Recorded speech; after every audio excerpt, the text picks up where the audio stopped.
पाकुड़ में आजसू पार्टी का कुनबा लगातार बढ़ता जा रहा है। इसी क्रम में रविवार को पाकुड़ स्थित हरिन डांगा हाई स्कूल मैदान में आजसू पार्टी की ओर से भव्य मिलन समारोह का आयोजन किया गया, जिसमें आजसू सुप्रीमो सह पार्टी के केंद्रीय अध्यक्ष सुदेश महतो शामिल हुए। इस दौरान उनका भव्य स्वागत किया गया। सुदेश महतो की उपस्थिति में पाकुड़ के समाजसेवी अजहर इस्लाम ने अपने सैकड़ों समर्थकों के साथ पार्टी में योगदान दिया।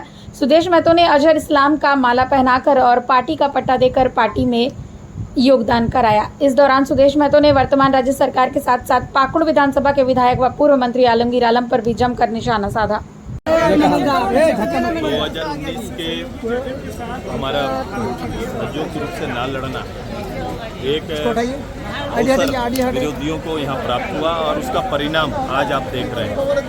हमारी कोशिश होगी, चूँकि एक व्यवहारिक हमारा गठबंधन है और कमिटेड हमारा आजसू इस क्षेत्र को लेकर है, इस माटी को लेकर है, मैंने कहा दीवानगी है इस राज्य को लेकर। और भारतीय जनता पार्टी के आशीर्वाद से ही ये प्रदेश का गठन हो पाया।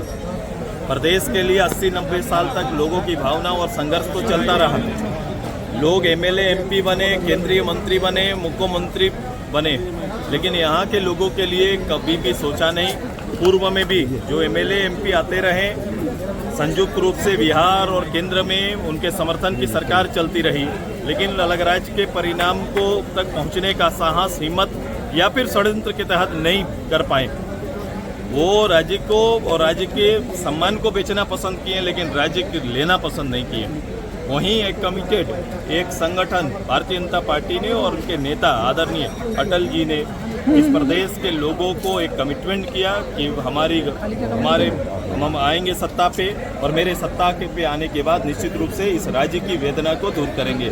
और उन्होंने प्रदेश का आशीर्वाद दिया, संघर्ष को स्वीकार किया और आशीर्वाद देने का काम। सर, अगर गठबंधन होती है तो पाकुड़ विधानसभा सीट जो है भाजपा के खाते में जाएगी या आजसू? ये अंदरूनी मामला हमारा है। ये भारतीय जनता पार्टी आजसू बड़े सहज से इन विषयों पर विचार कर रही है और आप देखेंगे हम सहज से इस बार के चुनाव में पब्लिक के बीच में खड़े रहेंगे। हमारा एजेंडा इस गिनती से ज़्यादा हम प्रदेश के अंदर में लोगों के विश्वास को जीतना और जो क्षति हुई है इस 5 साल में, उस क्षति को हम लोग कैसे पूर्ति कर पाएं और एक बेहतर नेतृत्व प्रदेश को कैसे दे पाएं, लोगों के बीच विश्वास कैसे स्थापित कर पाएं, ये तैयारी हमारी है। और निश्चित रूप से जहां तक संतल प्रज्ञा का बात है, निश्चित रूप से संतल प्रज्ञा में आजसू रहेगा।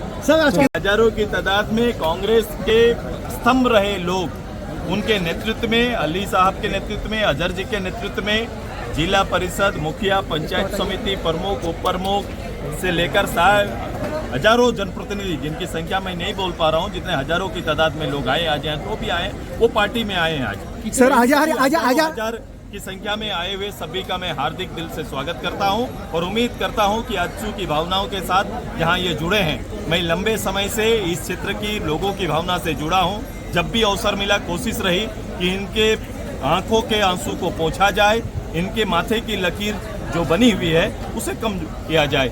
मेरी तैयारी हमेशा रही है कि इनको जल्द गरीब, अदना, पिछड़ा वर्ग के लोगों को कैसे हम लाभ दे पाएं, इस एरिया में बसने वाले ट्राइब हमारे जो हैं उनको कैसे हम मजबूत कर पाएं, ये हमारी लगातार तैयारी रही। अल्पसंख्यक के लिए भी मेरा विशेष प्लान रहा है। केवल कौम के नाम पर बांट के वोट लेना नहीं, बल्कि अल्पसंख्यक परिवार के हालात को देखो और उनके लिए चिंता करो और उनके लिए काम करो।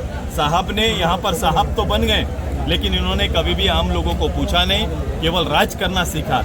यहाँ पर लोगों की सेवा करने की आदत नहीं रही। सर, अजहर जैसा युवा नेता सर आपको मिला, आज का प्रोग्राम कैसा रहा उनका? अजहर से जितनी भी बात हुई है मेरी, मैं काफ़ी उम्मीद करता हूँ उनसे। इसी तरह से अगर लोग आए, इसी तरह से कमिटेड वर्कर अगर गांव में लोगों के साथ भावनात्मक रूप से जुड़े और उनके निराकरण के लिए निश्चल होकर काम करना प्रारंभ करें, तो कोई सूखा क्षेत्र नहीं रहेगा। निश्चित रूप से एक राजनीति की नई क्रांति ला सकते हैं। सर,